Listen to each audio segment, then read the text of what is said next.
Hey everyone, today we have the creator and the host of The Passionate Few, OMAR, who's been able to step into the lives of many successful entrepreneurs and dig deep into their journey to success. So Omar, thanks for joining me today. Thank you so much for having me. I'm honored to be on the show and happy to answer your questions and be of value to your audience. I love what you're doing and I think it's beautiful and I'm happy to support it. So Right from the start, many people around the world recognize you as the rock star who interviews major figures in the world of business in a rags to riches documentary. So tell us a bit about your upbringing. yeah, so I actually grew up, I wouldn't say low income. I'd say I grew up middle class. I grew up to two parents who sort of had professions where as soon as they got into it in their 20s, they spent, 35 plus years before they retired. So pretty conventional. I mean, middle class, relatively stable household. But growing up, I always had this desire to do something great, and I didn't have a vehicle. And I think a lot of people can relate to that, and they find themselves, following paths that, maybe they find quote unquote success in, but they're not totally fulfilled in.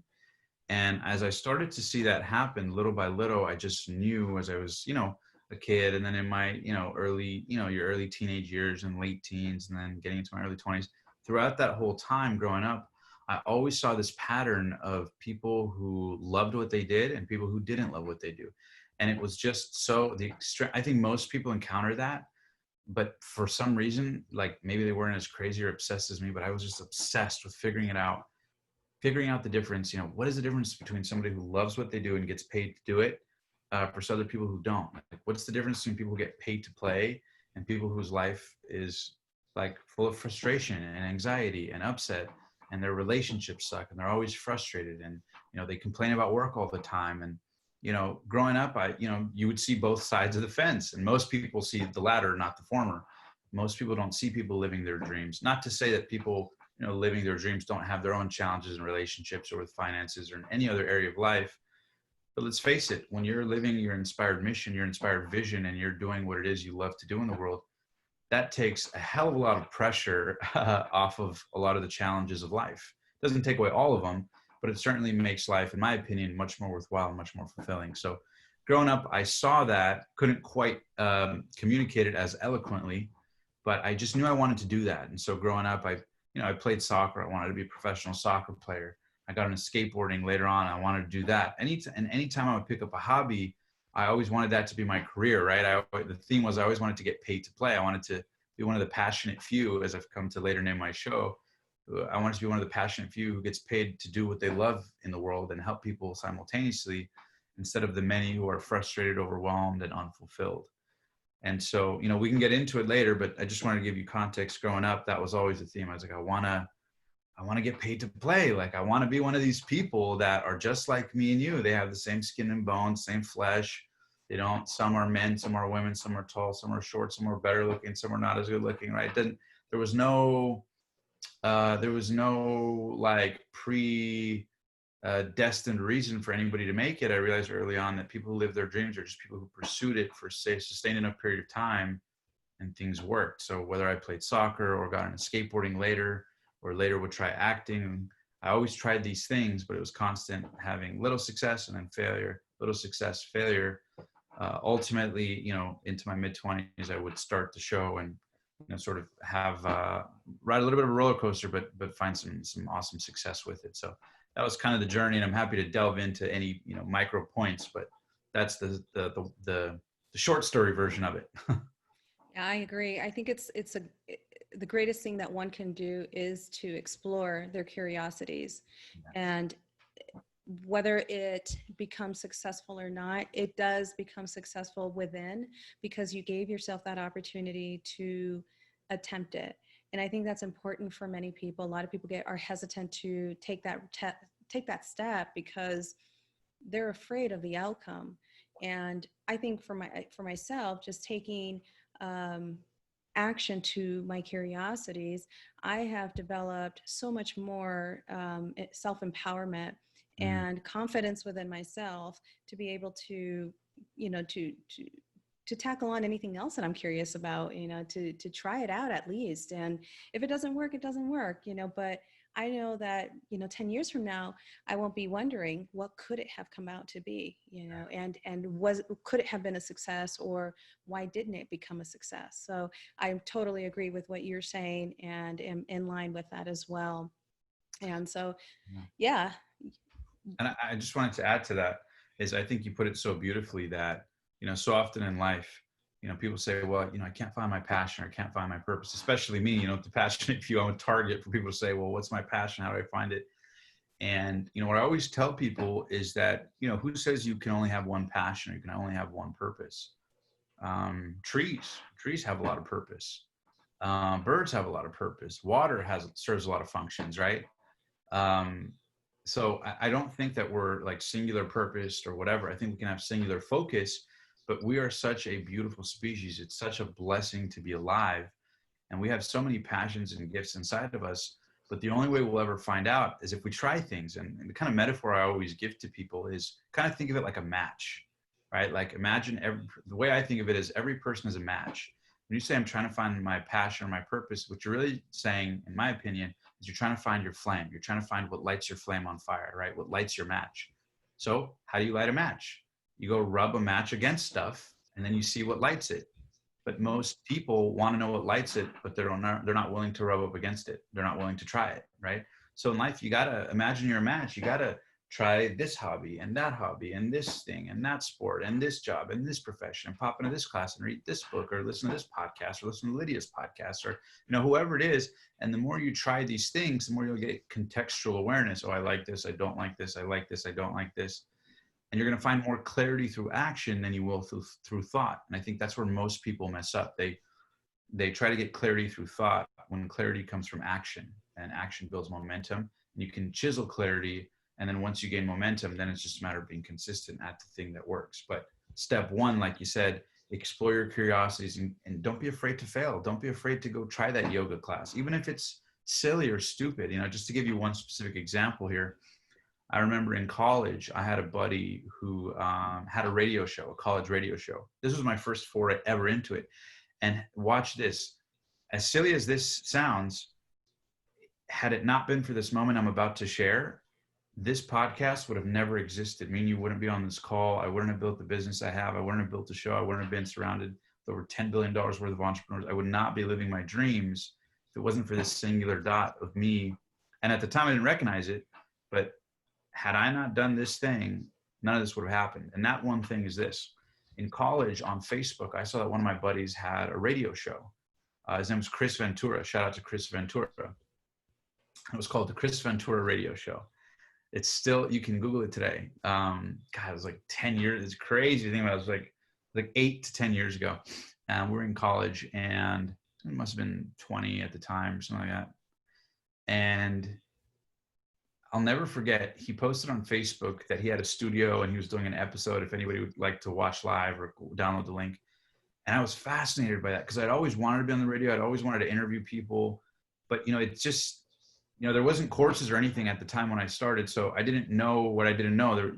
To me, it's like such a barrier to get on TV or to get on the radio. There was no step 2 or step 3 to get to that infinity step 100. It was just 0 to 100. There was nothing in between. But thankfully, I pursued my curiosity and I messaged him. I said, hey, Chris, I know we just barely met in class not too long ago, but I saw your studio. Dude, I would love to come by and check it out. Is there any way I could come by and check it out? And he was like, yeah, sure. I think he thought it was kind of weird, but I ended up going down maybe like a week later. And I went down to look at the set and I was just so mesmerized by the fact that you can like own the mic, own a space. And I put the headphones on and figuratively speaking, I've never taken them off. And I just remember I felt so in love with it. I was like, can we do a show right now? Like, I know it sounds crazy. And he was like, well, normally I don't do a show till this and that. I said, what if I paid you, $20 for the hour? And he was like, all right, sure. So we did a show right then and there. Nobody listened to it at all. But I fell in love with the process. I didn't know, right? In the moment, one would argue it was a waste of time, right? Or like that's not going to lead to anything. But I think it goes to show that when you explore your curiosities, beautiful things can happen that you don't see up front. But if you never take that up front action, you'll never know. And for every one of those situations where I did that, there was tons of other situations where I literally tried a yoga class and a boxing class and a this and a that. But see, out of 20 different things, I tried one thing that changed my whole life. And so those 19 things, I don't even remember. But you know, had I not done that, I wouldn't have found my thing. And I think most people never do that, and that's why they never find their thing. So I know that was long-winded, but I just wanted to share it because I think that will bring your audience a lot of value to sort of see how that story happened. I've actually never shared that before, ever. So you're the first to catch that. So was this during college? I was in college. This was about 8 years ago. Yeah. In Crazy. college. Wow. Wow.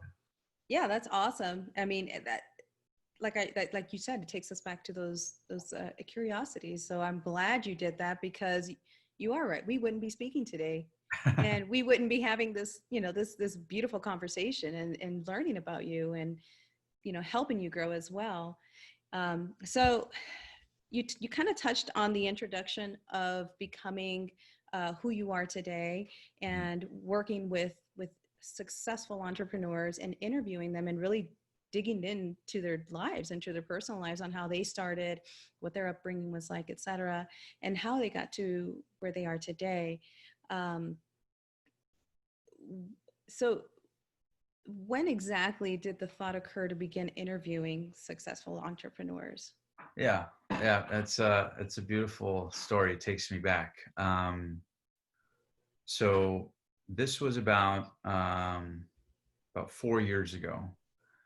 I found myself in a place where, kind of like I mentioned earlier, I had a little bit of success and then, you know, failure, a little bit of success and then I crash, a little bit of success and then I crash. You know, in college, I studied business and communication. And to be quite honest with you, I didn't know what I was going to do. I've always been obsessed with human communication, psychology, influence. But I remember my first day of psychology class, they were talking about like such deep philosophical things that I was like, oh my God, this is so impractical. How the heck am I going to get through 4 years of college and get a job in this, right? So I was like, you got to know that, like, I'm going to preface the story with the fact that, like, I was really lost and really felt alone. I couldn't relate to people in college. I had a hard time relating to people in general, but I was always attracted to biographies and documentaries. And so biographies and documentaries and inspiring stories ended up becoming my friends, in a sense, my companion. When I would be in the car, I would be listening to inspiring interviews. And I was fascinated by how people could go from one extremity to another, particularly when they took a chance on their passion, hence the name, The Passionate Few. And that journey, that obsession, that passion for learning those stories and consuming it just made me such a voracious reader, listener, curiosity buff, that I had the desire in me so strong. But fast forward from, 21, where I was, in that place of obsession and looking for answers, between 21 and 24, I didn't do anything with it per se. I was trying to build wealth. I was trying to find momentum. Getting a job didn't really appeal to me that had a salary. So I went to a Tony Robbins seminar one time, and I found a guy who was in his 20s making a ton of money. Long story short, I asked him what he did and how could I work there. And so I started working there. I got into sales. I started selling solar door to door. I did that for a year and I started making a little bit of money. And then I started working at Tesla, made a little bit of money. Each of those jobs lasted just under a year. And right when I left Tesla, then this gets into when I started the show. Right when I left Tesla, I was at rock bottom. I was 24 years old. I was $30,000 in debt. I was overweight. I was, smoking weed, smoking cigarettes, drinking a lot of alcohol. Thank be to God, I haven't drank in years, but I've cleaned all that since, and it's been amazing. But at the time, I was really in a low place, and I was at a rock bottom, and I saw all my friends graduate and start making money. They're making 50 grand a year, 60 grand a year, 70 grand a year. I'm sure anybody listening to this can relate, where sometimes you sort of see your friends or your peers excelling and going, where am I? Am I really where I want to be? Or why are they getting further ahead? Or am I even doing the right thing? Or are they even happy? Am I even happy? I was in that conundrum, and lo and behold, I hit rock bottom because I ended up quitting my job at Tesla, and I had nothing. I was in debt, frustrated, dying to do something more. Here I am having these ups and downs. None of my dreams worked out. I'm in my mid-20s. I'm getting older. I felt like the walls were caving in. And to add insult to injury, my girlfriend at the time, who I was super in love with, broke up with me. So here I am at my rock bottom, at my lowest, and the one anchor, so to speak, she breaks up with me. And at that point, I was just completely like rock bottom, rock bottom. And so to answer your question about how I started the show, it was a culmination of a lot of pain. And one night, me finding a recommendation of a friend through a coach. His name was Dave Thorpe. And Dave Thorpe was a couple $100. I don't think I'd ever paid a coach for that, but what little money I had, I looked at it, made it happen, set up a coaching session with Dave. And I'll never forget when I sat down with him, he said, look, Omar, we can't control anything that happened with the breakup, but I want to ask you, if life was perfect, what would happen next? And I thought, wow, if life was perfect. And how crazy is it, Lydia, that so often in life, nobody gives us permission to dream in perfection, right? People subconsciously assume in their life that they have to settle. They have to settle for their relationship or their job or their thing, right? We also, I'm guilty of it too. We're all guilty of it. We also subconsciously assume it can never be the ideal, or it can never be better than the ideal. By default, hopefully we'll fall somewhere just shy of the ideal, but hopefully close enough to be okay. And I'll never forget, because that was the first time in my life, a mentor, somebody that I invested in money and gave me permission to dream outside of my own mental limitations. Part of why I'm so passionate about coaching others. I know you're in our program. This part of why I'm so passionate about working with people like yourself who are on a mission is because I realized that coaches help you expand beyond yourself. And that night, Dave did that for me. We got a piece of paper and he said, okay, Omar, if life were perfect, what would happen next? I said, well, I don't know. He said, well, what do you know? Start with what you know and let it grow. So we started writing down the ingredients. I said, well, I love talking to inspiring people. I would like to inspire millions of people. I would like to surround myself with very inspiring people. I would like to impact people. I'd like to make millions of dollars. I would like to have a team. I would like to have clarity. I would like to be on a mission. I would like to spend the next decade not confused about my purpose in life. I would like to do God's work. I would like to do something meaningful. And I know those things sound vague, right? But he just told me, just write it down, write it down. So we wrote everything down. And see, one of the beauties of writing things down is that fear has no room on paper. So when I got all those ideas out of my head and we looked at them objectively on paper, it was kind of like looking at ingredients on a kitchen table. And then instead of deciding on the entree before you look at the ingredients, now it's like, okay, we have this and this and this and this. What can we make with this, right? So I encourage people to do this, but that coach helped me lay out all the ingredients on the table. And once we were looking at all the ingredients, we said, okay, what can we make here? So my show didn't start out from me saying, oh, I want to start a podcast interviewing people. It started out with me being frustrated, isolating what I do love, what I do know, and figuring out how I could put those puzzle pieces together. That ended up being us deciding that, hey, I wanted to document and interview inspiring people. So he said, okay, what day do you want to drop your first episode, right? We put a specific date and time. I said, this day and this time. He said, okay, who would you interview? And I said, well, this, and this. He goes, okay, write it down. So I wrote down this whole list and he said, okay, write it down in the present tense.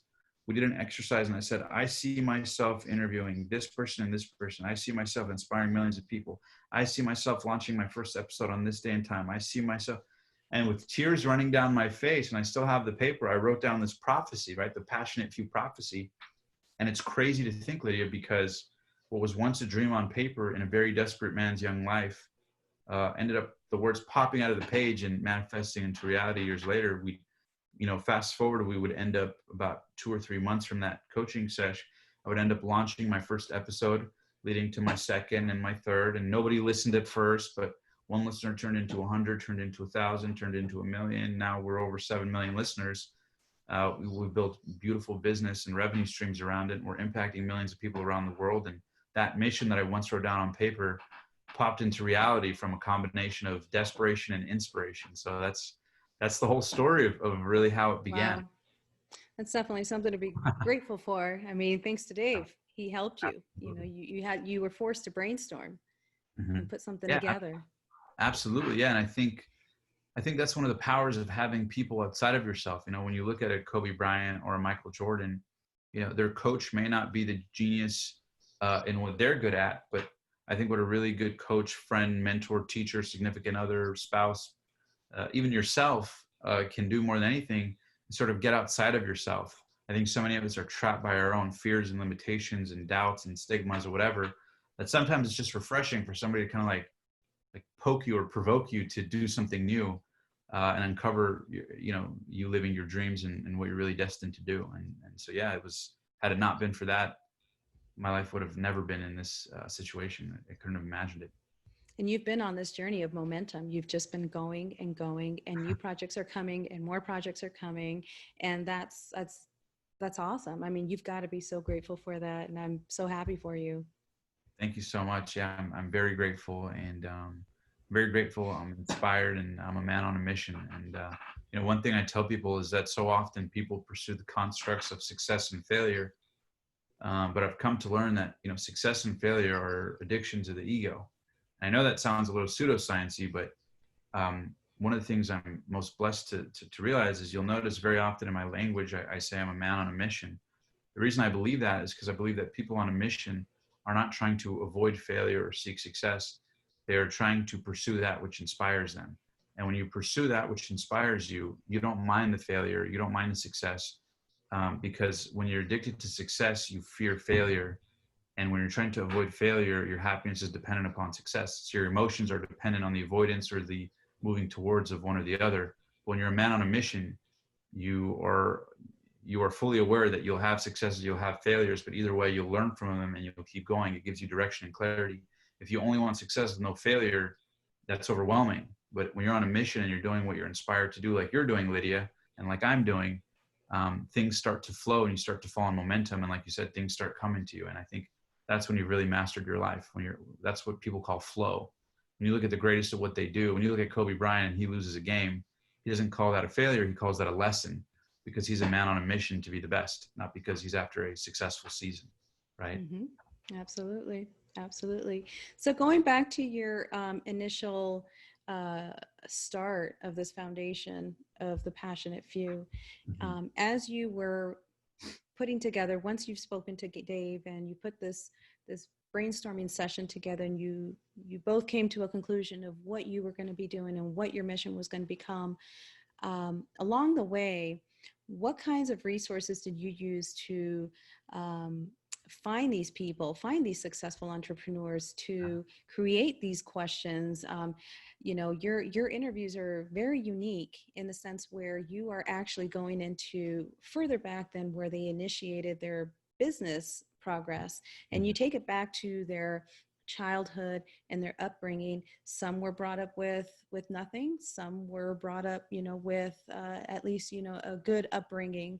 And so along the way, you've been able to capture a lot of attention because of the way your interviewing style is. So tell me, what have you used to help build this momentum for developing great interviewing questions? What did you use to create this unique method?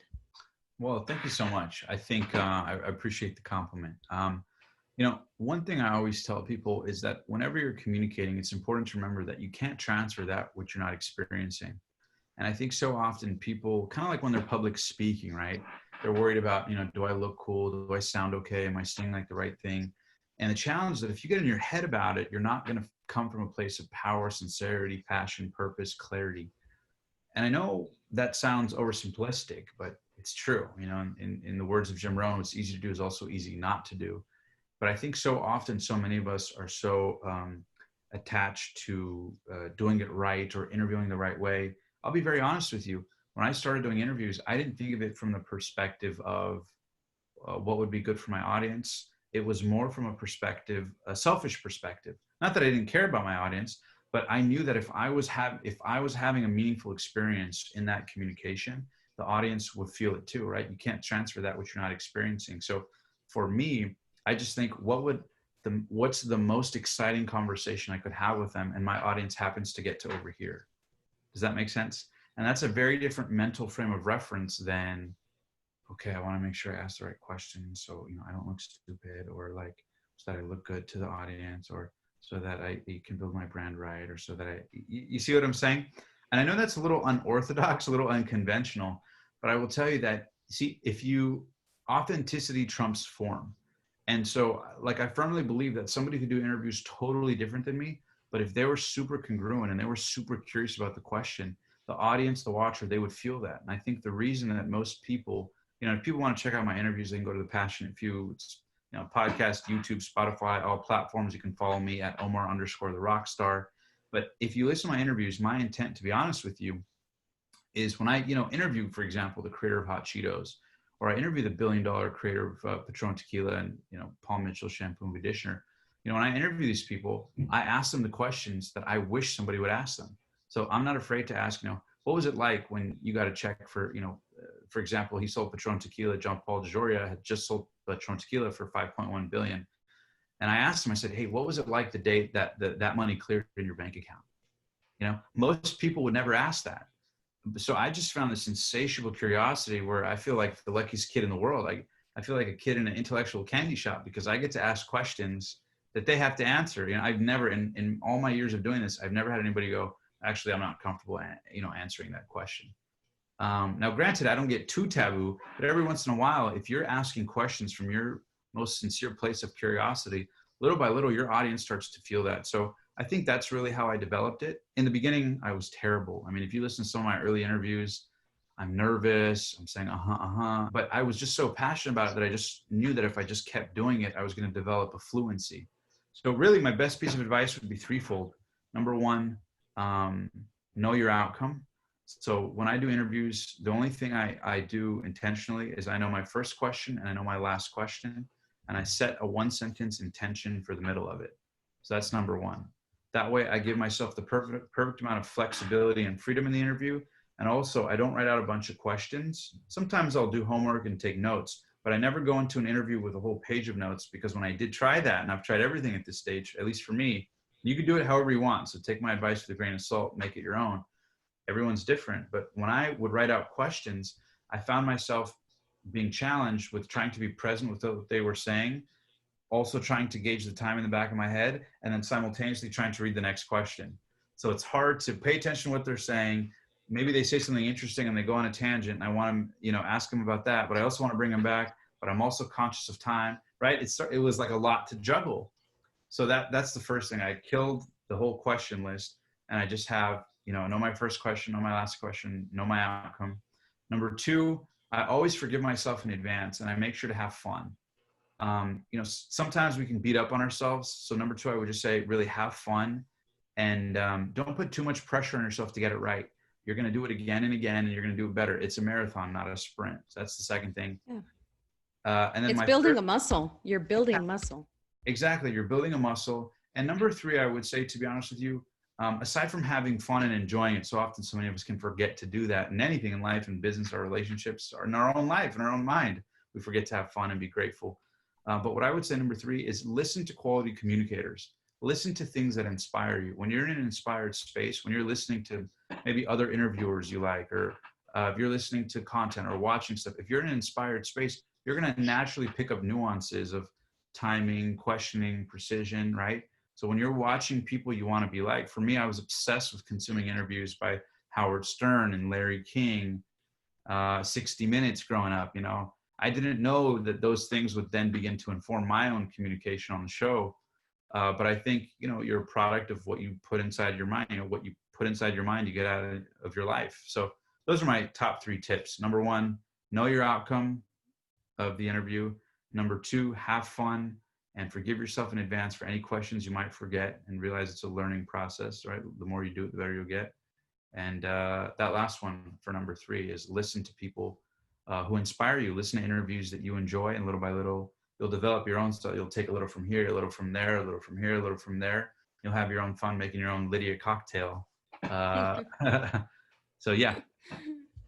Fantastic. Well, I'm so happy to see that you're succeeding and following your goals, and that you're on your path to like major success here. You've done so much in such a little amount of time. You're very inspirational to a lot of people. What new projects do you have coming up? Yeah, so to be honest, more of the same, more of the passionate few stuff. So we have tons of new interviews coming up. And also I'm working on a new project where I've actually been really excited because, one thing I find is that so often so many people who are, on a mission or just discovering their mission at any age, right? There's people in their 20s, 30s, 40s, 50s, 60s, 70s, 80s, who are just sort of becoming acquainted with their gifts and the things they love to do in the world, and they sort of want to give it a shot. And one thing I love is not only helping people build their own show, but really helping people turn their passion into profit, turning it into a meaningful enterprise. And so upcoming projects we have, or a new program I have, where we're helping people who love what they do help others learn what it is that they do. And that is helping people get paid for their advice, whether they're a coach, consultant, teacher, mentor, whatever the verbiage is. I'm obsessed with helping people find their tribe, right? Just like I found my tribe with the Passionate Few. We have over 6 million listeners now, approaching 7 million, over 100,000 subscribers. And I got to say, I've got to know a lot of the audience, and a common denominator I find is that so many people are in a boat where they're either trying to find their gift or have found their gift and are trying to figure out a way to monetize it. And not just from a greedy, like, oh, I want to make money perspective, but people who really want to impact the world and create income in the process, that impact and income dynamic. So an upcoming project I have is I'm putting together a program to help educate the masses, help educate people on how they can turn their own passion into a profitable coaching business, where they can help people, whether they want to do it one-on-one, they want to do it in a group, and take the strategies that I've learned, having success with my show and helping people from all over the world emulate that same process, whether they are, in the digital space or they have a physical skill.